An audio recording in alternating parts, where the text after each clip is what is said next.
Sua fé não funcionará plenamente até você aprender algumas destas coisas. Aprenda a desenvolver o seu próprio espírito. Olá, amados, eu sou o Fernando Alencar e estou aqui para ler com você o capítulo 15 do livro Como Ser Dirigido pelo Espírito de Deus. Este livro tem nos ensinado a cada capítulo acerca de como nós podemos conhecer a vontade de Deus revelada em nosso interior. Se você tem sido abençoado por este audiobook, que tal participar deste projeto enviando a sua contribuição e nos ajudando na aquisição de novos livros, equipamentos de gravação, programas de edição e muitos outros recursos que podem ajudar o nosso canal a crescer e a alcançar um número maior de pessoas. A nossa chave Pix é 859-9959-5787. Tenha certeza que a sua contribuição abençoará inúmeras pessoas. E desde já estarei em intercessão pela tua vida para que o Senhor te abençoe. Em nome do Senhor Jesus Cristo. Amém. Capítulo 15. Dependa do seu espírito. Porque em verdade vos afirmo que se alguém disser a este monte, ergue-te e lança-te no mar, e não duvidar no seu coração, mas crer que se fará o que diz, assim será com ele. Por isso vos digo que tudo quanto em oração pedirdes, crede que recebestes, e será assim convosco. Marcos 11, 23 e 24. Seu espírito sabe coisas que sua cabeça não sabe, porque o Espírito Santo está no seu espírito.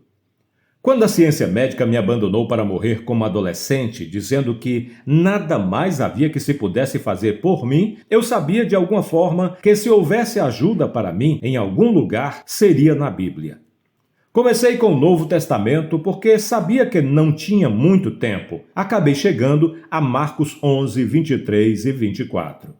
Quando cheguei a Marcos 11, 24, alguma coisa de fora de mim, em algum lugar, disse à minha mente: isto não significa tudo quanto pedirdes física, material ou financeiramente. Significa apenas tudo quanto pedirdes espiritualmente. A cura já foi abolida. Procurei persuadir meu pastor a vir contar-me o que Marcos 11, 24 realmente significava. Ele não veio. Finalmente, certo pregador veio, afagou a minha mão e adotou uma voz profissional dizendo: é só ter mais paciência, meu filho. Dentro de mais alguns poucos dias tudo terá acabado. Aceitei o veredito e fiquei deitado ali, aguardando a morte. Foi 2 meses antes de eu voltar a ler a Bíblia, voltando a Marcos 11, 23 e 24. Eu disse: Senhor, procurei arrumar alguém para me ajudar e não consegui. Vou dizer-te, pois, o que vou fazer. Simplesmente vou aceitar literalmente o que tu dizes na tua palavra. Quando estavas aqui na terra, tu a dissestes: eu vou crer nisto. Se tu não mentiste a respeito, eu vou sair desta cama, porque posso crer naquilo que tu disseste que posso crer. Aí tive a seguinte ideia. Custou-me muito tempo, porque tinha uso limitado das minhas mãos. As pessoas apoiavam a Bíblia na minha frente e eu virava as páginas. Resolvi consultar minhas referências a respeito da fé e da cura. Cheguei a Tiago 5, 14 e 15. Está alguém dentre vós doente? Chama os presbíteros da igreja, e estes façam oração sobre ele, ungindo-o com óleo em nome do Senhor. E a oração da fé salvará o enfermo, e o Senhor o levantará, e se houver cometido pecados, ser-lhe-ão perdoados. Tiago 5, 14 e 15. Eu pensava que todas as demais escrituras sobre a cura e todas as demais promessas ligadas à oração dependiam disso. Pensava que era obrigatório chamar os presbíteros da igreja. Não é obrigatório. Você pode se precisar. Comecei, pois, a exclamar: Querido Senhor, se preciso chamar os presbíteros da igreja para me ungirem com óleo a fim de ser curado, não posso ser curado. Não conheço nenhum presbítero da igreja que crê nisto. Já havia 6 meses que eu fora salvo, e nunca ouvira uma voz interior. Não estou falando a respeito da voz do Espírito de Deus. Ela é mais autoritária. Estou falando naquela voz tranquila e suave do meu espírito. Meu espírito me disse: você notou aquele versículo que diz que a oração da fé salvará o enfermo? Tive que olhar outra vez. Tinha fixado minha mente nos presbíteros e não notar aquela parte. Sim, eu disse em voz audível. É o que o versículo diz. Veio como um verdadeiro choque para mim. Depois, no meu interior, as seguintes palavras foram faladas. Você pode orar aquela oração tão bem quanto qualquer outra pessoa. Aleluia! Mas a minha educação espiritual foi lenta, exatamente como a sua. Permaneci mais 9 meses naquela cama antes de finalmente ver que tinha que crer que já recebera a minha cura antes dela se manifestar. Foi enquanto orava e dizia, creio que recebo a minha cura, que percebi o que devia fazer. Disse, creio que recebo a cura desde o alto da minha cabeça até as plantas dos meus pés. Depois comecei a louvar a Deus porque acreditava que recebera a minha cura. Mais uma vez no meu interior ouvi estas palavras. Não era aquela voz autorizada, mas simplesmente uma voz tranquila e suave, tão fraca que não teria ouvido se minha mente e meu corpo tivessem sido muito ativos. Agora você crê que está são. Eu disse, certamente creio.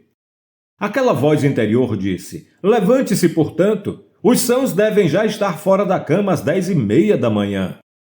Tinha ficado paralisado, foi uma luta. Fui empurrando a mim mesmo. Finalmente levantei-me ao ponto de estar inclinado sobre a cabeceira da cama. Meus joelhos foram cedendo até ficarem perto do chão. Não sentia nada da cintura para baixo. Mas, inclinado sobre a cabeceira da cama, disse outra vez, quero proclamar na presença de Deus onipotente, do Senhor Jesus Cristo, do Espírito Santo e dos santos anjos presentes neste quarto, e quero chamar o diabo e todos os espíritos malignos que estiverem presentes neste quarto para registrarem o fato que, de conformidade com Marcos 11:24, creio que recebi a minha cura.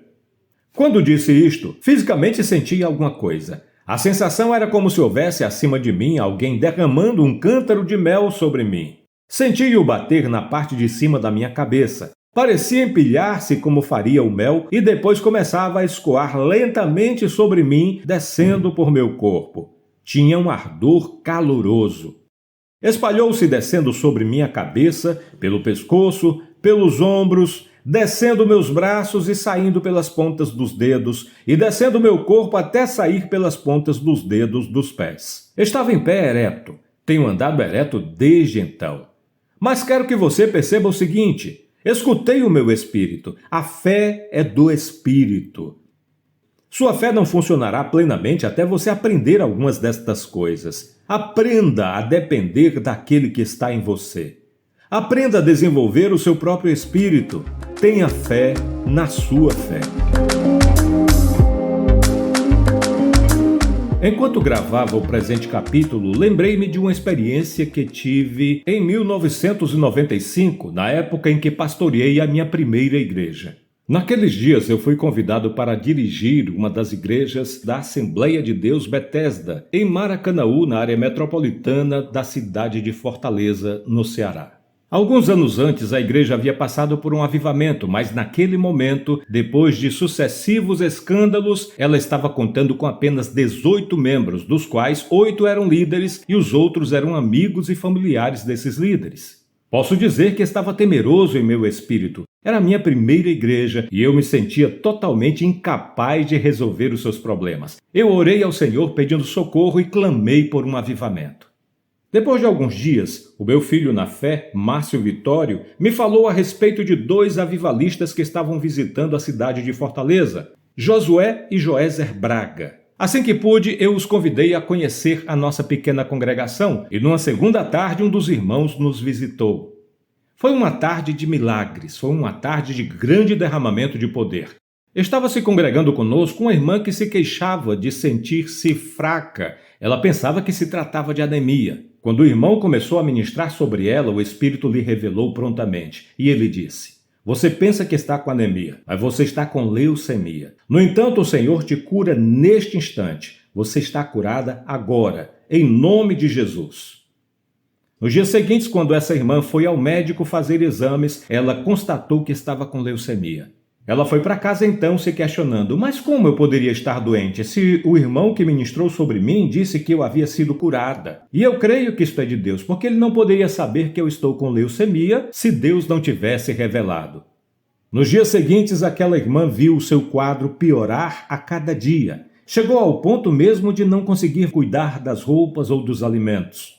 Num certo dia, então, enquanto seu esposo foi à igreja, ela ficou em casa e clamou ao Senhor: Deus, eu creio que eu fui curada. Esta enfermidade não é verdade. Eu creio que Jesus já levou essa enfermidade na cruz. E assim como o Senhor Deus disse naquele dia através do ministro, eu estou curada, em nome de Jesus. Imediatamente ela sentiu um fogo no seu corpo. Toda a sua pele ficou vermelha. Ela pôde ver isso no espelho. E mais uma vez, olhando para o espelho, ela disse: eu estou curada.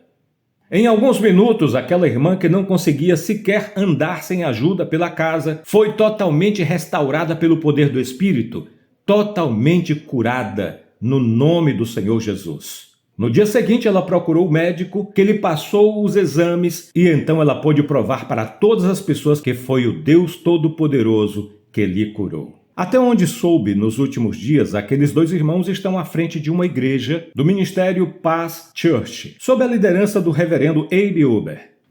Muitos outros milagres sucederam naqueles dias. No entanto, contei este para que você possa compreender como o testemunho no seu íntimo fala a respeito da ação do próprio Deus. O Espírito Santo dá testemunho a respeito da eficácia do poder que ressuscitou a Cristo dentre os mortos e que agora vivifica os nossos corpos mortais.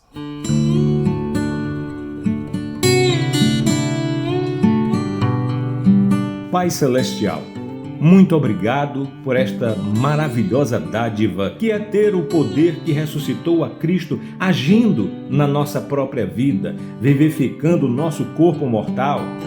Obrigado também porque tua sabedoria é revelada em nosso íntimo pela ação do teu Espírito Santo. Em nome do nosso Senhor Jesus Cristo. Amém.